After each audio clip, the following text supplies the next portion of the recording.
Hi, I'm Hal Roberts. This is Bridge City News. Here's some of the top stories we've been following. The City of Calgary has laid charges in connection with an E. coli outbreak, which sent a number of children to hospital. We have details about an extended special banner project, which is honoring veterans here in our city. And Tory leader Pierre Poilievre and Prime Minister Justin Trudeau sparred over the vetting process for guests following the honoring of a former Nazi in the House of Commons. Your nation, your province, your southern Alberta. From the heart of Lethbridge, it's Bridge City News with Hal Roberts. Thanks so much for joining us. Officials at the City of Calgary have laid charges in connection with an E. coli outbreak, which hit several daycare centres and sent a number of children to hospital. The catering company and school lunch delivery provider, Fueling Minds, is being charged with operating without a proper license. The company could be fined up to $120,000. Now, this follows 351 lab-confirmed cases and 37 secondary cases of E. coli, which came from a shared kitchen the daycare centres were using.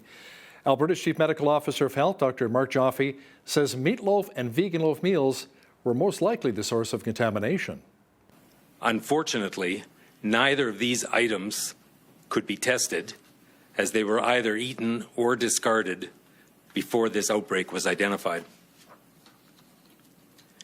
While we now have a likely source, what we do not know exactly is what was contaminated or how. Dr. Joffe says 4 kids still remain in hospital and the investigation is ongoing. According to recent polls, a large percentage of Albertans do not want to pull out of the Canada Pension Plan in favour of an Alberta-made plan.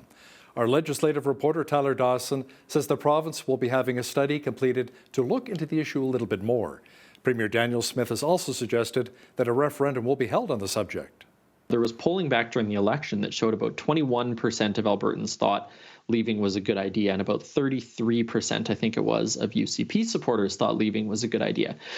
Now, there's this middle group of people, I think it was about 25%, who just weren't sort of sure. You know, the plan has always been kind of vague. You know, this is the first time we've really seen a number from the government on what sort of money they think they could walk away with. What sort of reduction in premiums they think they could get away with if Alberta started its own pension. So I think there's the possibility we could see some movement in those numbers over the next year. Make sure you catch the full interview with our legislative reporter Tyler Dawson and myself coming up after Business News. Prime Minister Justin Trudeau, on behalf of all parliamentarians, apologized for allowing 98-year-old former Nazi Jaroslav Hunka to be honored in the House of Commons last week. Federal Conservative leader Pierre Poilievre says the blame for not properly vetting Hunka doesn't just lay on the shoulders of the Speaker of the House, but also with the Prime Minister's office. Did the Prime Minister's national security, intelligence, or diplomatic officials vet the names of the people that the Prime Minister allowed within mere feet of President Zelensky? The Right Honourable Prime Minister.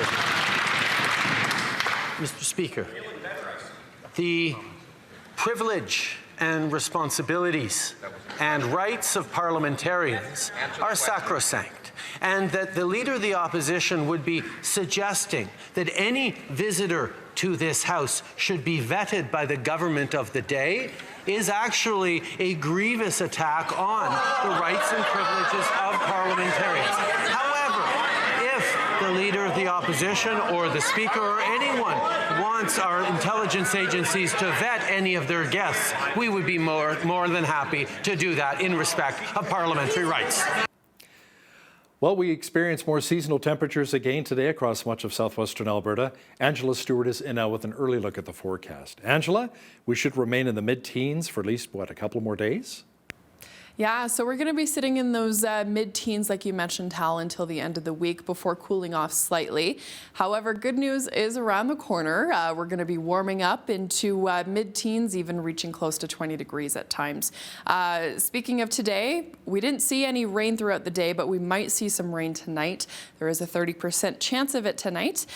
We reached a high of 18 today, down to a low of 6. Tomorrow, slightly cooling off, but there is lots of sunshine still on tap. 60 16 the high tomorrow, and then down to a low of 3 overnight. And then it's the long weekend ahead, and that's where those cooler temperatures are going to be setting in. But I'll have all those details coming up later on in the show. Great. Thanks so much, Angela.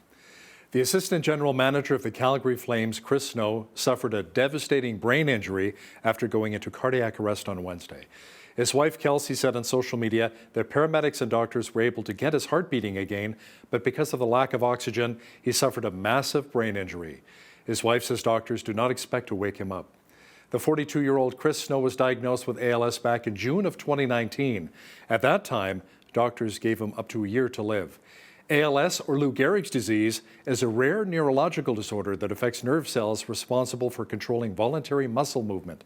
There is no known cure. Now, Snow lost his father, 2 uncles, and a cousin to ALS, but far exceeded the 1-year life expectancy thanks to an experimental drug that worked by silencing the effects of the mutated gene. Indigenous soldiers who were buried in the Netherlands recently received a very special headstone to commemorate their sacrifice. The Indigenous Legacy Project helps to identify and mark the graves of Indigenous soldiers who've been laid to rest in cemeteries across the Netherlands. Retired warrant officer Glenn Miller from Lethbridge took part in the ceremony and said it was incredible to chat with the families of the Indigenous soldiers. It is very moving for me. It was a sacred ceremony. We had a sharing circle in the morning, and it started to rain. And as the family members were talking about their own individual members, one of the family members referred to those as tears of joy. The delegation was there. And so that was very powerful. The elders, very emotional for them to be able to connect with so many families across Canada.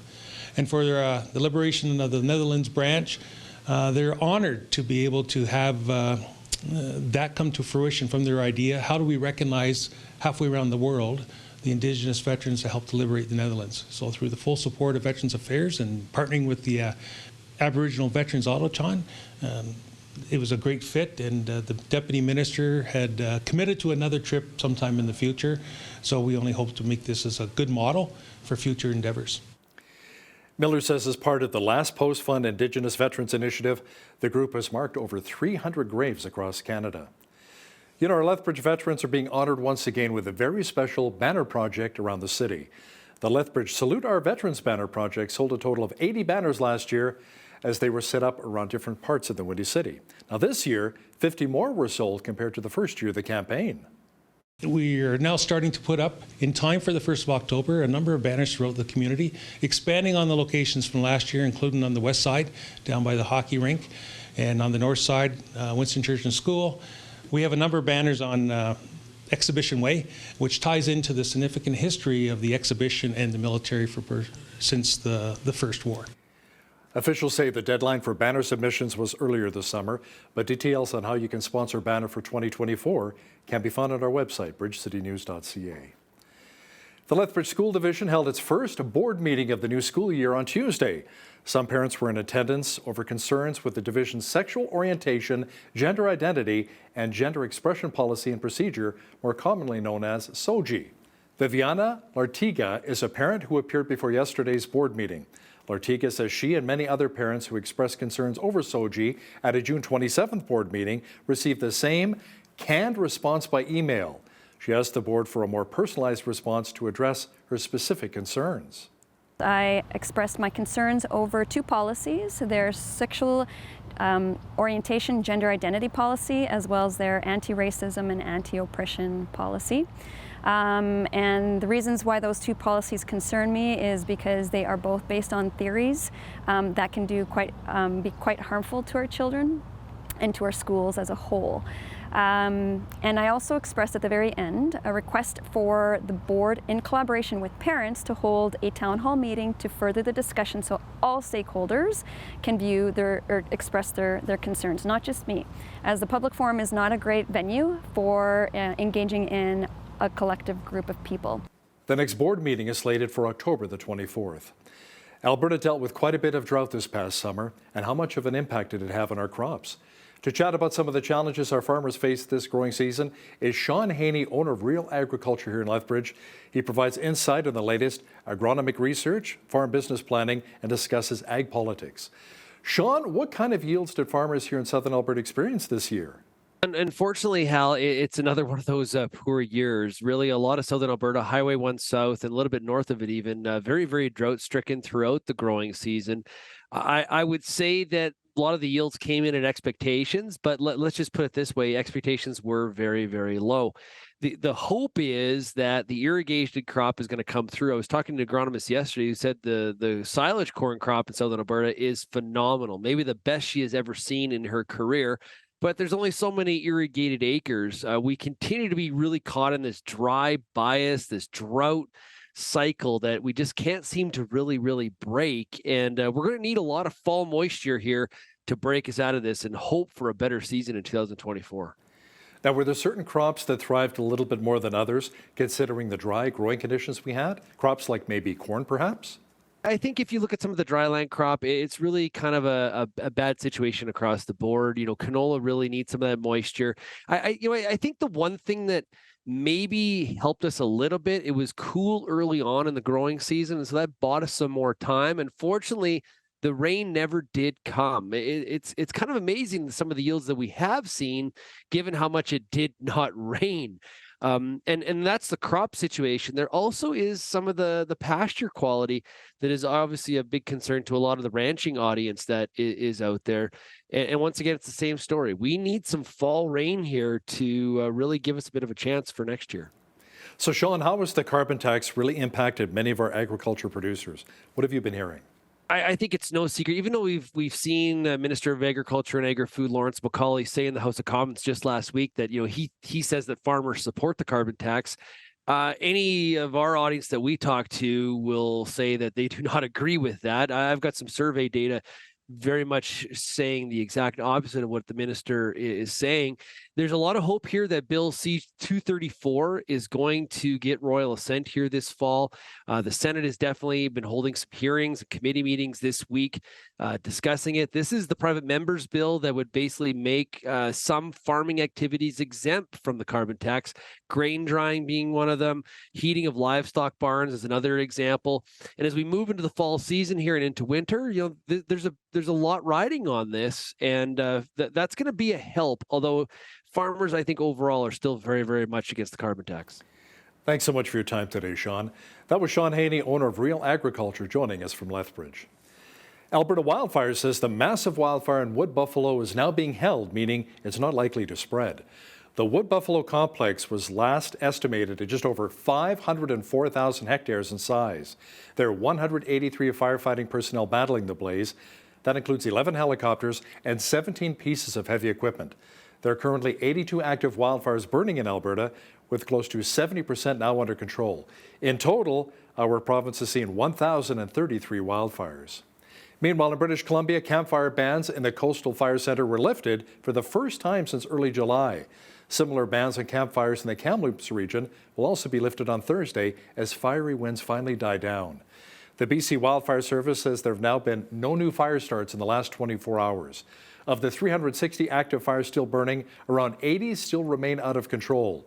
The Wildfire Service says over 2,200 blazes have been recorded since April the 1st. Almost 25,000 square kilometers have been burned so far. That is just under double the total area destroyed in 2018, which was the second worst fire season ever recorded in British Columbia. Many families in Hawaii are still trying to rebuild their lives after devastating wildfires there destroyed their homes. One Lahaina resident returned to what was left of her house and was able to find a special heirloom amongst the rubble. I'm heartbroken. This was my home. I work 6 days a week, every day, whenever I come home. I look up at the window and our cat, she's gone too. The cat would see us and then she would run to the front door to greet us.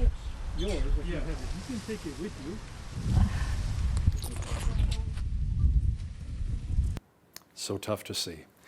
A major seizure of 433 kilograms of cocaine in western New York State began with a much smaller arrest in Nova Scotia last spring. American and Canadian federal officers described how the operation unfolded during a news conference in Halifax where some of the drugs and cash were displayed. In May of 2023, Nova Scotia RCMP officers conducted a traffic stop near the Cobequid Pass and intercepted approximately 40 kilograms of cocaine, which was en route from Ontario to members of the criminal network operating in Halifax. The subject of that traffic stop, a 52-year-old man from Bedford, was released from custody to appear in court at a later date. On August 10th, in collaboration with RCMP Federal Policing in Ontario, our partners with Homeland Security Investigations in Buffalo, New York, arrested a 37-year-old Hamilton, Ontario man, Ahmed Al-Qadi, who was in possession of a large quantity of cocaine destined for Canada. Our American counterparts, who were conducting a parallel investigation into Al-Qadi, executed a search warrant on his transport vehicle as he was preparing to cross the Canada-US border. The search resulted in the seizure of 433 kilograms, or just over 950 pounds, of cocaine. Al-Qadi remains in custody and will face drug-related charges in the U.S., which include possession with intent to distribute cocaine and conspiracy to commit this offense. I mean, a 40-kilogram seizure back in May is representative of a very large, very large supply coming into Atlantic Canada and specifically to Halifax. Wow, that is quite the drug bust. Well, it was a dry summer, and now we're experiencing a dry fall so far here in southwestern Alberta, but there's a slight chance of some moisture developing overnight. We will have all of the weather details for you in just a moment.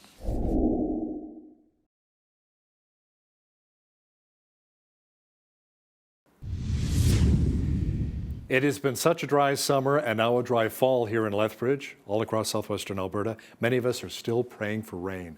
Angela Stewart is now with all of the weather details. Angela, those prayers may be answered tonight? Yeah, there's only about a 30% chance of rain expected for tonight, so we might not see any rain at all, or we very well could. But to keep in mind, as the rest of the week goes on, there is rain in the forecast overnight, so that'll at least help to cool some things off. Looking ahead to the rest of the week, 16 degrees are expected high for tomorrow. Lots of sunshine for tomorrow and on Friday, 15 there. And then Saturday, Sunday, that's when things are starting to cool off a little bit. 10 the expected high for Saturday there. Sunday up to 14, and then partly cloudy skies for Monday, Tuesday, 18 and 21 degrees, rounding out our long weekend. Average high for this time of year is 18 degrees. Our average low is 3. 32 degrees was the highest temperature recorded back on this day in 1967. -5 was the lowest temperature back in 1972. Our sun rose at 7:25 this morning, expected to set at 7:19 tonight. That puts us at about 11 hours and 54 minutes of daylight. Okay, so we're looking at temperatures and conditions across the country now for Thursday. Winds and rain expected in Vancouver near the Juan de Fuca Strait specifically. 17 the high there. That's the same for Vancouver, mostly Metro Vancouver, 15 tomorrow. There is a risk of a thunderstorm in both Edmonton and Calgary, 14 the high. Afternoon thunderstorm is kind of what we're talking about. So that is a risk. Otherwise, there's about a 30% chance of rain for both of those regions. Nothing really to complain about in Saskatoon there. As you can see, 20 degrees, the expected high for tomorrow, lots of sunshine. That's kind of different for Regina and the rest of the prairies. Regina, winds and a risk of an afternoon thunderstorm, 19 the high. Winds to be expected in Winnipeg tomorrow, gusting to about 40 at times. 22 the high there. As we move ahead to central Canada now, 20s across the board. As you can see, lots of sunshine, so it's going to be beautiful for tomorrow if you are in any of these cities. 20, 22, and 23, Toronto, Ottawa, and Montreal there. And that's kind of, as the rest of the week goes on, if you are in those areas, it's going to be beautiful, so keep that in mind. There is a frost advisory and a special air quality statement, for St. John's for Atlantic Canada. Frost, and then when we're talking about that special air quality statement, we're talking about poor visibility. If you also deal with any lung conditions, lung diseases, so keep that in mind because there is wildfire smoke, in those areas. 22 for Fredericton, Halifax, 20 for Charlottetown, and 16 for St. John's. And that is a look at your full weather forecast. A catering and school lunch delivery company in Calgary is facing licensing charges following an E. coli outbreak which affected many daycare centres. The City of Calgary alleges that Fueling Minds had been providing third-party food services to 5 Calgary childcare centres not owned by the company without a proper license. The company, along with 2 of its directors, face a total of 12 charges under the Municipal Business Licensing Bylaw for operating without a business license. They could face a total fine of up to $120,000. A new survey suggests pay increases in Canada next year may not be as high as this year. Consulting firm Eckler says the national average base salary is projected to increase around 4%, excluding planned salary freezes. That would be down from the national average base salary increase this year of 4.4%. For 2024, the report says Alberta, British Columbia, and PEI are projecting the highest average salary increases with a range of 3.9 to 4%. Hyundai and Kia are recalling around 3.4 million vehicles in North America due to the risk of engine compartment fires. The auto manufacturers are warning owners to park their vehicles outside. The recall covers multiple models from 2010 to 2015, including Hyundai Santa Fe and Kia Sorrento's SUVs. U.S. safety regulators say the anti-lock brake control module can leak fluid, causing an electrical short that can touch off a fire while the vehicle is being driven or parked. Now, here's a look at today's markets. The TSX was down 120 points on the day to finish at 19,435. The Dow was down 68 points to 33,550. The S&P 500 was up just under a point today to 4274, and the Nasdaq was up 29 points to 13,092. West Texas Intermediate Oil was up $3.34 on the day to $93.73 U.S. per barrel. Natural gas was up 11 cents to $2.76 U.S. Gold was up a cent to $18.75.13 U.S. an ounce, and silver was down 30 cents to $22.55 U.S. an ounce. Feed wheat is at $9.53 per bushel, barley's at $7.30, canola's at $16, and corn is at $8.89 per bushel. Live cattle October contract was up 10 cents to $184.90. Feeder cattle were down $1.08 to $251.53, and lean hogs October contract was up 50 cents to $82.13. The Canadian dollar was up slightly over the past 24 hours to 74.07 U.S.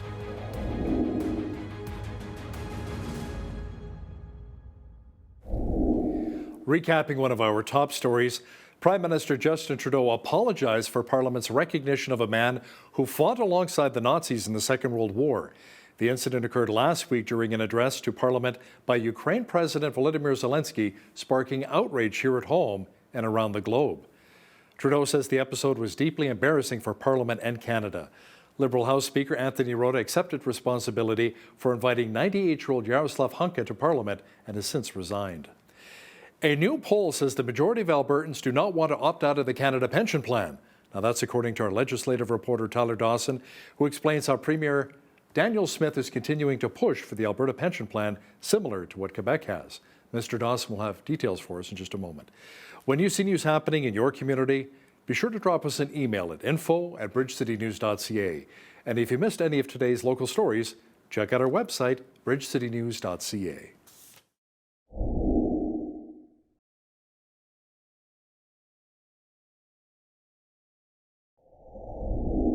A big topic of discussion around Alberta water coolers is how our province is considering leaving the Canada Pension Plan in favour of an Alberta-made plan. Now, a report by LifeWorks, formerly known as Morneau Chappelle, says that Alberta was due around $334 billion, or about 53% of the CPP's total assets.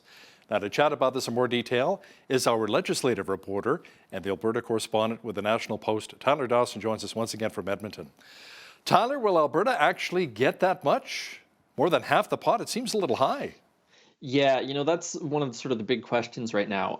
The way that LifeWorks came up with this calculation is that when the CPP was created by law back in 1966, there was a sort of formula devised for any province that decided to leave. And basically, the idea was that you could walk away with whatever your contributions had been minus whatever had been paid out. So, province had put in $1,000, they decide to leave, but they paid out $50, they'd get, $950 back. So that's sort of how they ended up with this number. But as you say, it's a colossal number, and CPP Investments, the board that oversees the Canada Pension Plan, basically said that this is made up math. It's not going to happen. That's an outrageous amount of money, so on and so forth, which isn't totally surprising. I mean, some of the other provinces, BC has spoken out on this, and I believe Newfoundland and Labrador have as well. And they basically said, this is how can 11 or 14% of the population walk away with 53% of the total assets? So it is maybe sort of the opening gambit. This is what we want, but we'll be happy if we get, some smaller number. But that number makes it look pretty good. But there's certainly considerable debate, I would say, over whether or not Alberta is actually going to get that if it goes down this road. And there are rumblings coming out of Pierre Poilievre's camp that he's not happy about hearing that Premier Smith is pushing to have Alberta opt out of the CPP. They say this will give Prime Minister Justin Trudeau some ammunition, saying that he will save Albertans' CPP. Yeah, so that's a really interesting sort of dynamic here. One of the things that's been on my mind through this is is this a really good piece of policy, or is this a policy that's being developed as a way to sort of negotiate with the federal government in some way or poke them in the eye in some way? Because, of course, this all came out of the Fair Deal panel, right? Which was about sort of seizing more power for Alberta, but also had the political agenda of sort of sticking it to the federal government a little bit. And that certainly was the thought process behind it 20 years ago when it was sort of first developed by the Alberta Agenda folks. That was the letter that Stephen Harper and Ted Morton and Rainier Knopf and Tom Flanagan signed, addressed to Ralph Klein back in 2001. So there's sort of this long history here that has it both as a policy idea to pursue, but also a way to sort of stick it in the ribs of the federal government. So the question is, would sort of this idea, is it a good idea, a good enough idea that even if Pierre Poilievre becomes prime minister, Alberta should go ahead with it? But some of the rumblings from the Poilievre camp are sort of like, gosh, this is the sort of thing that Prime Minister Justin Trudeau can campaign on. I mean, he's had pretty rough polling numbers for the last little while, but if he can go to Ontarians and people in Manitoba and the Maritimes and BC and say, look, I'm going to protect your CPP. If I'm reelected, Alberta's not going to abscond with 50% of the CPP. That's a pretty good political line for the Liberal Prime Minister, and something that is certainly causing some concern among folks who hope to see Pierre Poilievre become Prime Minister. So, it's cross-jurisdictional. It's going to affect other premiers and other people in other provinces. It's going to affect federal politics, and it's going to affect Albertans. So there's a lot of moving angles here, I think. And it shows how much we really are connected here. Now, Tyler, Premier Smith says she would hold a referendum on the issue of going out on her own with a pension plan. But the latest polls show that most Albertans are really not in favor of leaving the CPP. No, and not only are most Albertans not in favor of leaving it, very few people who identify themselves as UCP supporters are even in favor of it. There was polling back during the election that showed about 21% of Albertans thought leaving was a good idea, and about 33%, I think it was, of UCP supporters thought leaving was a good idea. Now, there's this middle group of people, I think it was about 25%, who just weren't sort of sure. The plan has always been kind of vague. This is the first time we've really seen a number from the government on what sort of money they think they could walk away with, what sort of reduction in premiums they think they could get away with if Alberta started its own pension. So I think there's the possibility we could see some movement in those numbers over the next year, because of course Jim Dinning, the former finance minister, he's got a panel that's going to be looking into this and consulting with Albertans, and he's going to report back, sometime in the fall next year. So things could move a little bit in the polling, as more information comes out, as it's studied and things like that. But you're right, it is going to come to a referendum. The New Democrats certainly see this as a winner. They campaigned against it in the election campaign, even though Danielle Smith didn't really campaign for it during the campaign. So it's, I think, going to be a hard road for the UCP, no matter what, because it's kind of hard to identify who these supporters are, where they are, and whether or not they can sort of overcome the fear that people are going to have that they're going to lose out on their CPP if this goes ahead. Tyler, let's talk now about the E. coli outbreak at daycare centers in Calgary. I think it affected around 11 or 12 daycare centers. So many people impacted. Kids were in hospital receiving transfusions, on dialysis. Now, there's actually a company that's been charged in relation to the E. coli outbreak? Right. So there was a central kitchen that provided food for a bunch of these daycares, and the city of Calgary, I believe under a bylaw, has charged them with operating without a business license. The specifics of sort of what all happened there in terms of the business license thing, I think we don't know all that much about it just yet. The news sort of broke on Wednesday morning here, and there's a press conference giving an update as well on sort of the investigation into it. And the the conclusion, or the almost conclusion, because they still don't know exactly what food this came from, but they seem to think it was from meatloaf, and vegan meatloaf is sort of their best guess at this point. But that investigation is ongoing. The other thing that has been announced that's sort of relevant to this is that Rick Hansen, who I believe was a former Calgary police chief, is going to be chairing a panel that's going to look into sort of what happened here and how it can be prevented in the future. There's been some talk about whether or not some laws need to be changed. Whether or not, for example, the public health officials should have more power to shut down a facility in the wake of violations, for example. So there, this story isn't going away. I mean, it seems like most people are recovering from this, and that's certainly good. And these daycares are able to reopen and on all that. But there is this other side of it, which is on the sort of the regulatory side. Are the powers of public health officials, do they have enough teeth to sort of keep people safe? So I think we're going to continue to hear about this for quite some time, even if it's not, sort of the acute crisis that we've been dealing with for the last few weeks. Premier Danielle Smith told a forum in Banff last week that she intends to personally lead a delegation to the United Arab Emirates for the UN Climate Change Conference coming up in November. What's the purpose of the visit?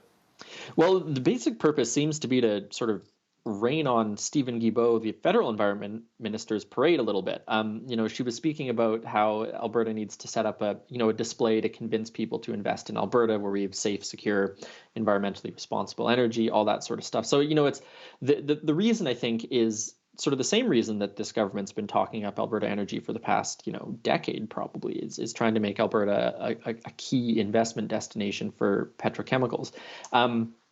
So it is going to be interesting, certainly. I mean, if she's coming face to face with Stephen Guilbeault, if she's giving a dueling speech or something like that. So I'm very curious to see what comes from that. And it's certainly, I mean, she's taken the show on the road, shall we say? Not just preaching to the converted, but certainly going into this conference, which is not a particularly friendly conference to the oil and gas sector, and is going to be talking up Alberta energy. So I think it's going to be very interesting to see what happens there, what she has to say, and what comes out of it. Reminds me a lot of the traveling that Jason Kenney used to do as well, preaching, about Alberta and our energy sector. Tyler, Premier Smith says around $2 billion in incentives for carbon capture and storage for oil sands giants will be forthcoming. Now, the funding will likely be spread over, 10 years? Yeah, that's my understanding. And so the federal government does have sort of investment tax credits for carbon capture and storage and sequestration. I always forget what that acronym fully stands for. But at any rate, there's this big plan that the Pathways Alliance, which is, I think, 6 of the big oil sands giants, have developed. And they basically want to have sort of pipelines from major oil sands facilities running to a storage center underground near Cold Lake. And so this is sort of one of the big carbon capture proposals in Alberta right now. And this investment tax credit would sort of satisfy a bit of a demand that's been coming from industry and from Ottawa as well. They want Alberta to step up with some of these tax credits. And so that does seem to be forthcoming. Whether or not this facility goes ahead because of it, I think that remains to be seen. But certainly this government has talked about carbon capture as a relatively integral component of its sort of plan to get to net zero by 2050. And so they're certainly putting some money up to try and make that happen. Now, there was some controversy surrounding Red Deer UCP MLA Jason Steffen involving the 1 Million March for Children. Tyler, what happened? Well, he spoke at it is the short version of it. There was obviously rallies, although I believe Lethbridge had one, Edmonton and Calgary certainly had them. They were all over the country. And Jason Steffen had given a speech, and the NDP caught wind of it and basically said, that this was hateful conduct and there was no that he shouldn't be in the UCP caucus anymore, called on Danielle Smith to boot him out of caucus, that sort of thing. And the Premier's office responded and said, look, no, he was representing the views of his constituents and he was exercising his right to free speech peacefully and those sorts of things. So Jason Steffen isn't going anywhere, but certainly this was, a minor aside on this much larger story that happened last week. Yeah, lots of rallies, you're right, with the protesters, the counter-protesters, all across the country. It's pretty incredible. And from all walks of life, too. The amount of parents that came out, it was overwhelming at times. Now, this has become quite the hot-button topic. Many parents are telling government officials and school boards to leave our kids alone, and they're concerned with SOGI, or sexual orientation and gender identity, being used as a resource, as a tool in schools. And it's not part of the curriculum, but it is there. What has Premier Smith's record been like when it comes to transgender politics, Tyler? Well, it's very interesting. She has a non-binary family member, for starters. She's talked about that a handful of times, and she's been relatively delicate about it. She sort of said that I think these are personal issues. She says that she doesn't believe they should be politicized and make things worse.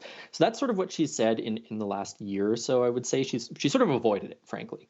But in the past decade, I mean, she's been in politics, provincial politics, since about 2009.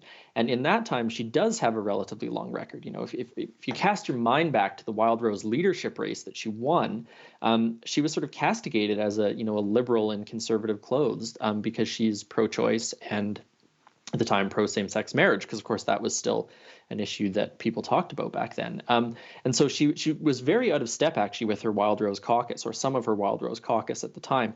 And probably the most notable thing that happened is in 2014, there was this debate over gay-straight alliances in schools and whether or not students should be allowed to create these sort of clubs for themselves and for allies.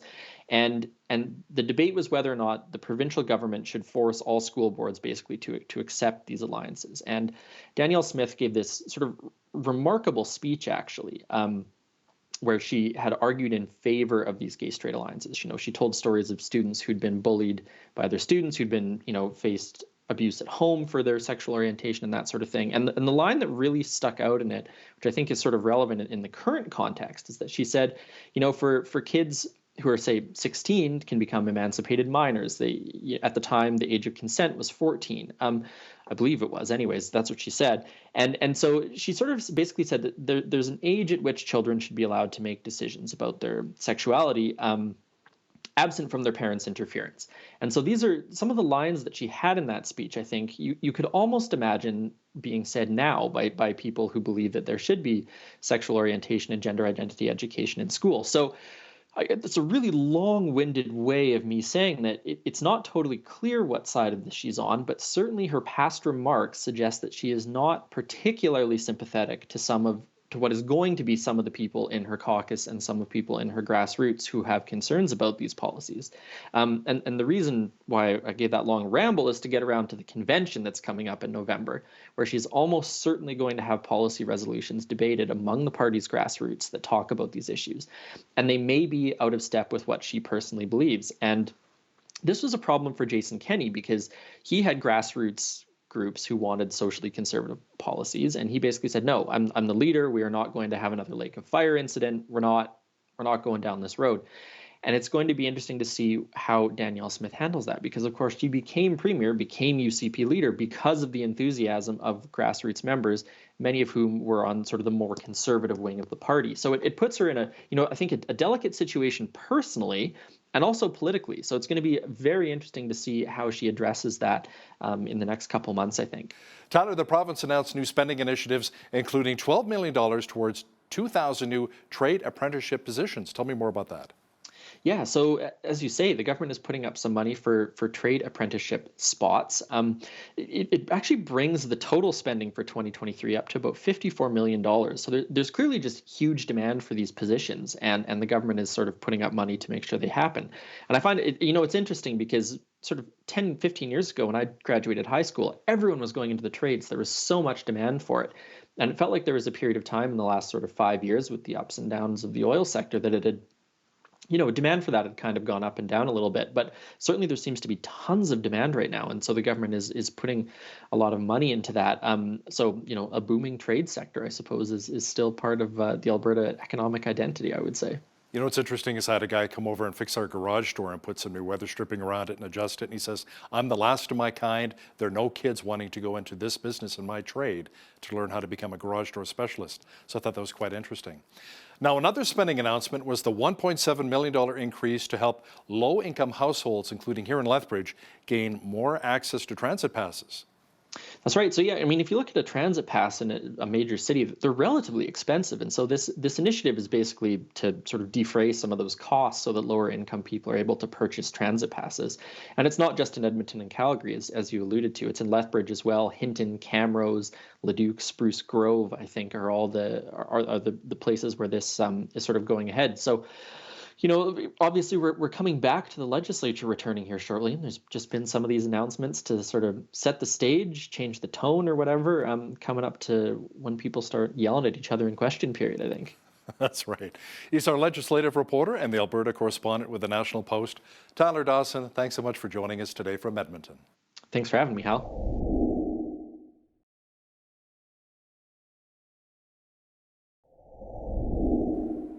Here in southern Alberta, we feel the impact of decisions that seem to be made with Toronto or Ottawa in mind, and they don't always appear to be in the best interest of Albertans. There are policy groups across our country working to improve life for all Canadians through research and the communication of sound policy ideas. Joining me to talk more about his recent visit to Lethbridge is Michael Van Pelt. He's the president and CEO of Cardis. Mr. Van Pelt, welcome to Bridge City News. Hey, thank you. It's a great place that you're in. Love being in Lethbridge, love being in Medicine Hat. Been in 10 cities across Alberta over the last 2 weeks. What a great time. Well, we're glad that you could visit us in our wonderful neck of the province here, Michael. But can you just give us an idea of what is the focus of Cardis? So Cardis is in some ways a very traditional think tank in Canada. We focus on public policy issues. We focus on research to advance those public policy issues, help educate a larger population about what the kind of main and central issues that we're facing here in public life. And that could range on childcare issues. It could range on gambling issues. It could deal with religious freedom issues. There's just multiple issues that governments are responsible and that a larger public square is responsible. And we're in those spaces and contributing to that public dialogue and helping people to kind of shift their thinking or be more clarified about their thinking. That's what a think tank does. We're interesting as well because we're faith-based. We come out of a religious tradition. The basic idea is that in our case, the Christian tradition actually does have something to offer public life today that can be done in a very flourishing way. That's Cardis in a nutshell. So what led you to the mission of Cardis, and how did you get started with the organization?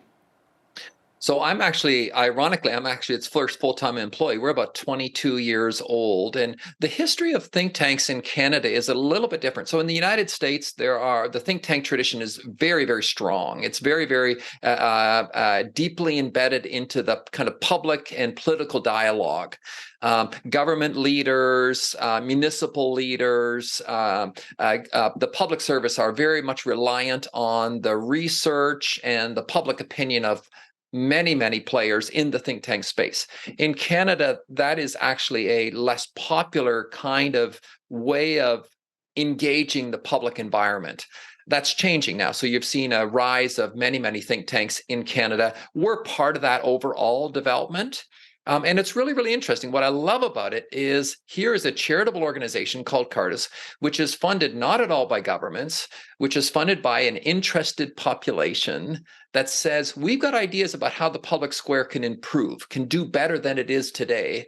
And your job, Michael, is to kind of put that into good order, do good research, make sure you've got good backing on your ideas, and then advance them into a public square. And that could be to government leaders, that could be to business leaders, that could be to civil society leaders and organizational leaders. That's really that kind of unique space that a think tank is in today. We're not the aggressive, angry lobbyists. We're not the academic institution that sits in, let's say, the stereotypical ivory tower. We're in that day-to-day messy business with ideas that actually matter to people. So with all the research you do and the information you gather, who do you see as the demographic that Cardis speaks to? So essentially, Cardis communicates with those kind of leaders in society that have the ability to, as it were, move an idea to the next stage. So think about in Lethbridge, think about your mayor, think about municipal leaders, think about business leaders who, when they are concerned about something, that needs to be paid attention to, whether we kind of like it or not. Think about many of your Chamber of Commerce leaders or other civil society leaders or social service leaders. These are people who have been given the responsibility to provide leadership in a community. And how do we help them exercise that leadership? That means that we need to do really, really good research, that they've got tools and backing to know how to suggest good improvements. That's really the kind of market that we're kind of targeted to as a think tank, in some ways really no different than most think tanks in Canada. So when you were in Lethbridge, can you just tell us what the discussion was all about? So this is, I love this because this is a really kind of interesting engagement that we are in. And Lethbridge was one of 10 cities that we are wanting to advance this particular idea. Cardus has long been one of the leading think tanks looking at educational choice in Canada and educational reform in Canada. And essentially we were making the argument that it is now time for the business sector and business leaders to pay a lot more attention to the quality of K-12 education. Remember, we've just come out of a COVID period. Families and parents have been able to kind of have a little look under the hood of kind of what our education system is looking like. There's a little bit of an unease about that. Business leaders, they're looking for a certain kind of employee, and they're struggling with that. And when we were researching this area, we were saying there's a bit of a disconnect. So you as a business leader wake up in the morning, and what kind of skills are you concerned about? Yes, you're concerned about a labor shortage in Canada, but you're also concerned about a skills shortage. Okay, what is that skill shortage? Here's what it is. It's numeracy rates. It is literacy rates. It is soft skills. It is emotional capacity. It is relational dynamics. It is coming to work on time. It's being able to deal with stress environments in intense workspaces, retail, service sectors, all of those kind of things. When you actually think about those skills, those are not skills that you learn in a post-secondary environment. Those are skills that you are being taught, and behaviors and character that is developing really in a K-12 environment. And we're saying, business leaders, you need to pay attention to that, because yes, you're really concerned about that. We get that. But the kind of technical skills that may be taught at a college or employment transition funding from a federal government, that's not going to get at this answer. The way you will get at this answer is actually focusing your concerns and challenging K-12 education to up their game, to perform at a higher level and help build some of those missing skills that employers are thinking about. So that's the one argument that we were making as we traveled across Alberta. But the second argument that we were making, let's say we come to an agreement that this is a concern, this is a real concern. How do we actually solve that problem? And here's where Cardus was advancing the idea that if you really want to solve that problem, you can't just rely on big systems to do so. You can't just rely on a very large government system here as Alberta education is largely. You need educational choice. You need innovation. You need options. And as we grow those options to a larger piece of the overall sector, as we grow enrollment in that educational choice space, that is going to have the benefit of improving the whole sector. So that was essentially our two-piece argument. Number one, there's certain skills that you need, and they happen in K-12. Let's start paying attention to that. If you really want to make serious improvement, number two, in the education system, you're going to need to build a larger sector of educational choice options that's going to challenge the whole sector to improve. That's what we were in Lethbridge for. Now, on your website, you are upfront about being Christian. Why do you think this matters in what you do? The Christian tradition is actually a really creative tradition. It doesn't just speak about what, let's say, your and my kind of spiritual commitments are internally. It actually has a vision for kind of all of life. So when you had the very idea of love God and love your neighbor, well, what does it actually mean to love your neighbor? It means that you need to care for them. You need to work hard to create environments where they too can flourish, not just your own flourishing. So when I think about this idea of loving your neighbor, I immediately connect it to how do we think about building a flourishing public life together? Let's remember, not everyone is committed to a religious kind of commitment. Some people have no religious commitments at all, or they have, let's say, a secular religious commitment. There's multiple religious communities. How do we actually live together kind of in common, having a common life together, but recognizing those kind of diversities? The history of Christianity has actually very positively developed a way of living together in that way that can be flourishing, where you actually can love your neighbor as yourself. Even in business, the very expression of business is, Naveen, how can I serve you with a need that you have? Mm-hmm. When you think about that, that's not actually a motive for profit. That is a motive for service. So even at a business level, the primary interest is what I would call nearly a religious impulse. How do I love my neighbor as myself? And the way I do that is when Naveen has a need, I can help you. How can I serve you? Just even think about the language. So that was just an illustration about how connected our religious commitment is to the day-to-day life of public life and how flourishing that can be. And many religious groups have schools to educate their children, so that obviously, like, there is some choice. Can you talk about your opinion on choice in education? Like, should we have choice, or like, should education be one size fits all? It's a great question. Let's look at a little bit of the data in Alberta. That will help us. So right now, basically, you have about approximately 10.5% of the school enrollment in Alberta that is represented in what I call independent school environments. Those are non-government school environments. So they could include faith-based schools, they could include charter schools, they could include, let's say, a Montessori school, they could include some of the elite schools, or they could include homeschooling. The rest, the 89.5%, really is made up of 3 government-run systems: the public system, the Catholic system, and the Francophone system. And what I'm kind of arguing is that 10.5 probably in Alberta should grow to kind of 25% of overall enrollment. But yes, inside of those independent schools, that educational choice space gives opportunity not just for religious communities to educate as they see consistent with their religious tradition. That's been thankfully a longstanding privilege in Alberta, but that can also grow into specific curricular kind of interests or pedagogical approaches. Just for example, the rise of STEM here in Alberta. You've seen a number of the charter schools being focused on science, technology, engineering, and math as a priority in their education system. So it's not just the religious diversity that we want to respect. We do want to do that, and we want to encourage that. That is actually a good, not a negative. But there are many other ways of educating. And in an environment where the world is changing so fast, we need innovation and creativity in how we educate.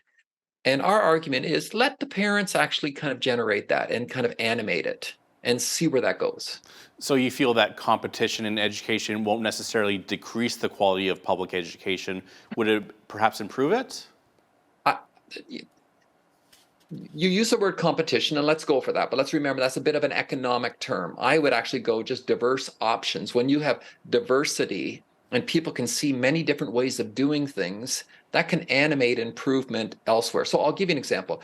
When you saw in Alberta the first kind of conversations around charter schools, thinking about how to do STEM in a different way in a K-12 environment, that prompted a whole other discussion among some of the government schools about how they could actually deliver those goods as well. And I go, bingo, that's wonderful. That's where you have a situation where a smaller body was doing something really, really creative, and it was duplicated in larger environments. Big systems have harder times doing innovative things. The same is in business. When you have really big companies, they oftentimes they don't have the kind of nimble character of smaller, kind of more innovative companies. Same principle here. So I think it's actually a good, and many people are concerned that if you grow a independent sector or an educational choice, it is going to kind of challenge the larger government system. Actually, the reverse is true. Oh. And we need to start thinking about that and not be fearful of it. So don't blow up the system. We're not interested in kind of taking an American kind of angry blow up the system approach. Not at all. What we need to do is an incremental approach here that just gives a little bit more diversity, we're saying somewhere 20-25% of enrollment, and then just see how innovation flourishes, see how choice flourishes, see how parents think about the options provided them, and it's going to be a good thing. We're almost out of time, but I really want to squeeze in this one last question because I feel it's very important. What would you say to parents questioning what their children are being taught in local schools and around the country? Yeah, it's a good question, and it's obviously a very challenging and in some ways a poignant question today.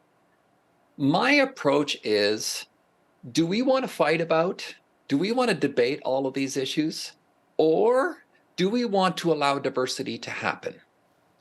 My default would be is in the end, the parent, the family has got the initial and the primary impetus to take responsibility for this kind of education.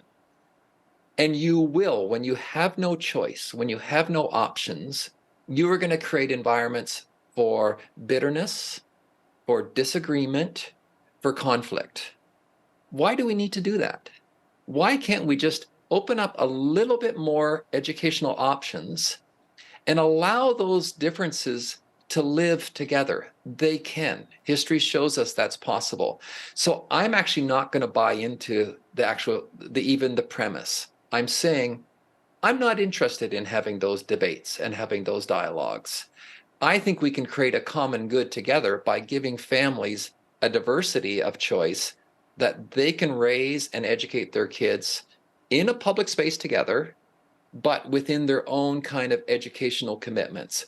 That would solve a lot of the problem that we're seeing, kind of creating these undue kind of bitterness spaces that we're kind of dealing with today. We don't need to have that happen.